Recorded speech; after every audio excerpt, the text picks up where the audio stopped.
Bonjour, aujourd'hui nous sommes ici pour parler du cannabis et plus particulièrement des projets de loi C45 et C46.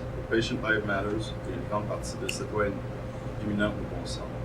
Non seulement les patients, mais aussi l'ensemble des Canadiens.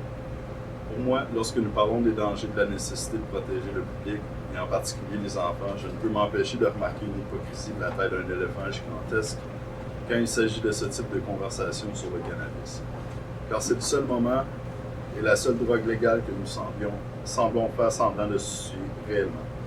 Nous disons des choses, tout le monde réagit différemment. Plus vous en utilisez, plus vous en avez besoin. Les utilisateurs réguliers peuvent aussi éprouver des effets secondaires négatifs.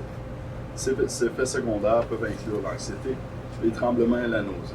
En cas d'utilisation en quantité extrême, des vomissements, des douleurs abdominales, des altérations de la conscience et même des convulsions dans certains cas. Ma mère m'a prévenu que je ne devrais pas me précipiter pour devenir un accro, et peut-être attendre jusqu'à ce que je sois un peu plus vieux. Beaucoup d'autres personnes le font, cela ne veut pas dire que c'est quelque chose que je devrais faire moi aussi, du moins pas encore. Pour clarifier, tout le monde, je parle du café et de la caféine. Bien que pour être honnête, ça vient dans toutes sortes de formes, de variétés, de concentration, non limitées au café régulier comme l'espresso, les boissons énergisantes, les pilules de caféine et même en poudre. Dans certains cas, comme pour les boissons énergisantes, quelqu'un pourrait facilement dire que les jeunes sont la cible principale du marketing avec leur logo et leur couleur. Entre 1959 et 2017, il y a eu 51 décès enregistrés, directement liés à l'ingestion de caféine. Cela n'inclut pas le nombre de personnes qui sont mortes suite aux résultats de leur action lors de l'utilisation de cette drogue, comme les accidents de voiture mortels impliquant quelqu'un qui venait de siroter leur troisième espresso ce matin. Nous parlons exclusivement des surdoses de café. Ce qui est absolument fou à propos de cette situation, c'est que 10 boissons énergisantes en un jour pourraient mettre un adulte en arrêt cardiaque. Un adolescent qui aurait une réaction avec une quantité beaucoup moindre pourrait entrer dans un dépanneur, acheter un paquet de 6 avant l'école et même devant ses professeurs consommer 6 boissons sans qu'un seul de ses professeurs ne mentionne rien. Il n'y a aucune réglementation en ce qui concerne la caféine et les boissons vertes. Pourquoi cette leçon sur la caféine? La raison est simple. En 2013, les Canadiens ont bu environ 3,4 kg de café par personne. En incluant les personnes qui en boivent plus et celles qui en boivent moins, c'est une chose assez normale et régulière à faire ici au Canada. Dans certains cas, comme pour la marque de café et les banques Tim Hortons, c'est presque considéré comme un rite de passage pour les Canadiens. Quelque chose qui en excède peu et provoque des problèmes de santé à la population générale, à la dominante et de tolérable, jusqu'à des problèmes cardiaques et même la mort dans des cas les plus extrêmes. Il ne faut pas non plus oublier le fardeau que ces visites posent à la clinique et à l'hôpital et imposent à notre système de santé déjà épuisé. Les médecins ne travaillent pas gratuitement et les patients ne paient pas lors de ces visites. Les contribuables finissent par ramasser la facture, mais ne regardent pas vraiment pourquoi, car c'est juste lié au café, n'est-ce pas? L'ironie est que nous sommes tous préoccupés par le cannabis et les effets supposés qu'il peut causer aux individus ou même à la société dans son ensemble, alors qu'en comparaison, il semble que la caféine est de loin le pire des deux. Il n'y a eu aucun décès lié à l'ingestion du cannabis. Jamais en fait. Lorsqu'il est utilisé correctement, le cannabis peut effectivement soulager la plupart des effets secondaires qui sont produits par la consommation de caféine ou même de sucre, sans créer d'autres effets dans le processus. Comme la caféine, le cannabis est disponible sous une grande variété de formes et de dérivés, comme la fleur que tout le monde connaît, en forme concentrée, en produits comestibles, comme les gélules et les teintures. Les seuls produits qui seront disponibles sur le marché légal le 17 octobre sont les fleurs et les huiles de base. Cela va laisser à eux-mêmes une très grande partie du marché actuel qui consomme du cannabis à des fins médicinales et récréatives et qui passe par des sources illégales afin d'obtenir les produits auxquels ils sont déjà habitués. Tant qu'il y aura une demande, il y aura quelqu'un à quelque part qui acceptera de fournir les produits, même si le gouvernement ne l'autorise pas. J'avais l'impression que c'était la raison pour laquelle nous tentions de légaliser le cannabis en premier lieu, mais je m'égare du sujet. La réalité ici, c'est que tout le monde essaie d'éliminer le marché noir. En légiférant et en restreignant, ils ont fait très peu de cette prohibition et légalisation. En fait, bien que légaliser certains aspects du cannabis, ils ont en effet créé plusieurs crimes autour du cannabis, plus que jamais auparavant. Le contraste entre la manière dont le gouvernement envisage de restreindre l'usage du cannabis et de pénaliser ceux qui utilisent le produit prétendu légal en dehors des règles approuvées, comparé à d'autres produits réglementés similaires, mais plus dangereux, est indéniablement absurde. En tant qu'adultes, nous n'avons pas besoin que le gouvernement joue le rôle de mère ou de père jusqu'à ce point.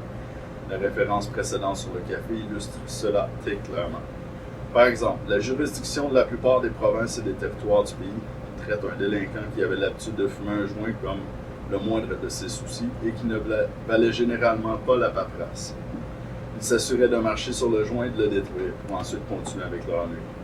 Maintenant, cela entraîne désormais une amende obligatoire allant jusqu'à 500 $, alors que la même situation remplacée par un contenant ouvert d'alcool est toujours considérée comme un avertissement verbal dans la plupart des situations. Un autre exemple de la vision incroyablement déficiente que le gouvernement a eue à l'égard du maintien de l'ordre dans une tentative apparente de protéger le public est la limite en nanogrammes pour les conducteurs.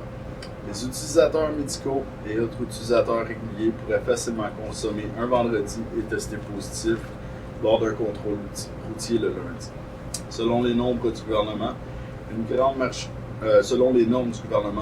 majorité des Canadiens ne devraient plus conduire, sinon ils subiraient des conséquences extrêmement dures et sévères, des amendes allant jusqu'à la perte du permis de façon permanente.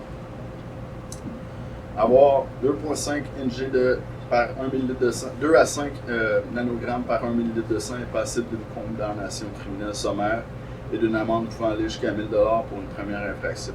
Avoir plus de 5 nanogrammes par millilitre est considéré comme une infraction hybride qui peut être passible d'une condamnation criminelle et d'une amende, ainsi qu'une peine d'incarcération. Comprendre que le Canadien moyen n'est pas un scientifique, ou même que quelqu'un aurait examiné combien de nanogrammes il peut avoir dans son sang. La plupart des gens ne comprendront peut-être pas pourquoi cette limite arbitraire est aussi ridicule. Alors, je vais vous le démontrer autrement. L'Agence mondiale antidopage qui supervise les tests pour les athlètes a récemment changé son seuil pour le test de THC positif. Jusqu'à tout récemment, si 15 nanogrammes par millilitre ou plus étaient retournés sur les résultats du test, cela était considéré comme un test positif et la personne en question était disqualifiée et suspendue. C'est déjà plus que l'intervalle actuel de 2 à 5 nanogrammes pour un test positif, qui criminaliserait la personne prise au volant sous l'influence. Un nouveau seuil a été établi de 150 nanogrammes par millilitre. Le raisonnement était que le cannabis n'est pas nécessairement considéré comme un élément améliorant les performances de l'athlète, mais le grand public convient qu'il ne veut pas de bobsleigh volant à 200 km/h sous l'influence de substances intoxicantes. C'est un point valable et une approche très axée sur des niveaux. Leur intention est d'attraper les personnes qui ont consommé sur place avant ou pendant les événements, et non ceux qui les utilisent pendant la saison morte ou les semaines précédant les événements. Le cannabis n'est pas techniquement interdit pour le temps libre des athlètes, subjectif à leur propre loi nationale. Si ce comité, qui est reconnu dans le monde entier pour sa rigueur dans le contrôle des attitudes sur une scène mondiale, peut-on reconnaître que la limite inférieure de 15 mg par 1 millilitre, 15 nanogrammes par 1 millilitre, ruine la vie de personnes qui ne sont pas réellement affaiblies et qui donc augmente la limite de 15 nanogrammes à 150 nanogrammes par millilitre? Pourquoi est-ce que ce gouvernement refuserait d'accepter ce raisonnement et qu'il n'utilise pas une approche qui a du bon sens pour une situation qu'il prétend vouloir régler? Au contraire, ils ne font qu'empirer la situation pour les conducteurs qui consomment du cannabis partout au Canada. Au lieu de protéger les Canadiens contre le système de justice pénale, le gouvernement Trudeau verra à ce que les gens soient arrêtés de plus en plus et formellement inculpés. Encore plus que Stephen Harper n'aurait jamais pu espérer voir. Parlant de criminalisation, ce qui se passe avec les dispensaires actuels est non seulement méprisable, mais incroyablement décevant. Quel individu raisonnable pourrait voir quelque chose se faire pendant des années à travers le pays et penser qu'avec aucune expérience, il pourrait mieux le faire? Dans quelle mesure seriez-vous insulté si quelqu'un se présentait et déclarait votre travail invalide? Quelque chose que vous avez fait pendant des années, il entre chez vous et vous dit que vous n'avez plus le droit de faire ce que vous faites. Et pire encore, si vous essayez de le faire, il vous jettera en prison pour une peine de 14 ans. En plus de cela, voyez qu'ils ont l'intention d'ouvrir la même entreprise que vous et ils s'attendent à ce que vous preniez une chaise pour vous asseoir et que vous acceptiez que tout cela passe.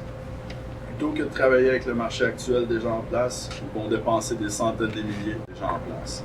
C'est quelque chose que le gouvernement provincial de Kathleen Wynne avait proposé et que le nouveau parti de Mr. Ford n'a pas encore clarifié par rapport à sa position. Je ne peux qu'imaginer la farce que deviendra cette province en ce qui concerne son industrie du cannabis légal si elle se déroule dans ses entreprises privées et gouvernementales, sans les entreprises privées et celles qui seront gouvernementales. Les magasins du gouvernement fédéral pourront apprendre beaucoup de ceux qui ont déjà l'expérience sur le terrain, ignorer ou argumenter sur ce fait est un mensonge irrespectueux. Finalement, le fait ridicule d'être en mesure d'acheter quelque chose que vous pouvez difficilement consommer légalement doit être abordé. Alors que ce sera légal sur papier de consommer du cannabis, la grande majorité des citoyens de ce pays ne seront pas en mesure de s'offrir ce luxe. Ceux qui nous sont confrontés à la grande possibilité que leurs propriétaires modifient leur bail légalement pour inclure les clauses contre le cannabis, ou qu'ils feront respecter l'interdiction de fumer qui était déjà sur le bail. Ceux qui ont des voisins ne seront pas en mesure de consommer dans leur cour arrière car l'odeur peut être considérée comme une nuisance et passible d'amende si quelqu'un se plaint ou s'en préoccupe. Il est également interdit de fumer dans le grand public et présentement les salons de type lounge sont également interdits pour diverses raisons.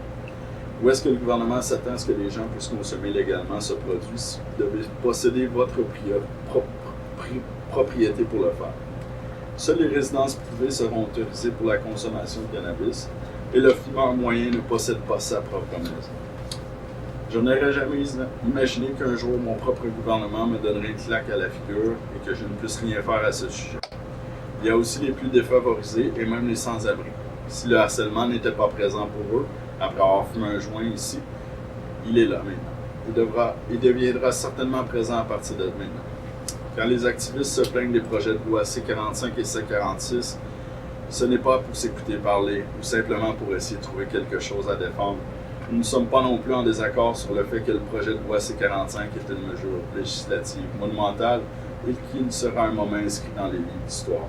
Certains peuvent même dire que c'est un premier pas important, et même si je suis enclin à être d'accord dans une certaine mesure, nous ne pouvons ignorer que les lacunes de ce projet de loi, notamment ceux qui continueront de criminaliser les milliers de personnes qui se sont battues pour la libération de cette plante et des gens qui la consomment.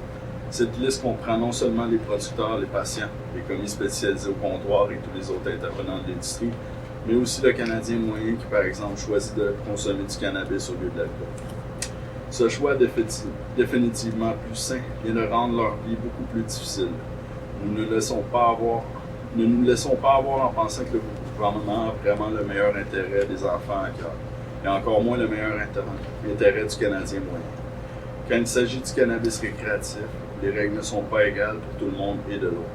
La légalisation, telle qu'ils l'appellent, répète exactement les mêmes erreurs que la prohibition, et ce, uniquement créée pour remplir les poches des profiteurs plutôt que de légaliser quoi que ce soit. Si je peux acheter, mais ne plus utiliser un produit, à quel point ce produit est-il légal? Si je dois choisir entre mon permis de conduire et l'utilisation du cannabis, à quel point est-ce légal? Si un produit doit être réglementé au point de décourager les gens de l'utiliser, est-ce vraiment une légalisation? Si c'est illégal pour les gens qui ont combattu la prohibition via la désobéissance civile et de vendre du cannabis dans les dispensaires que le gouvernement va ouvrir, à quel point est-ce légal? Je suis fatigué de voir mon gouvernement me faire des promesses qui partent en fumée et de prier l'être aussi. Questions? Thank you very much.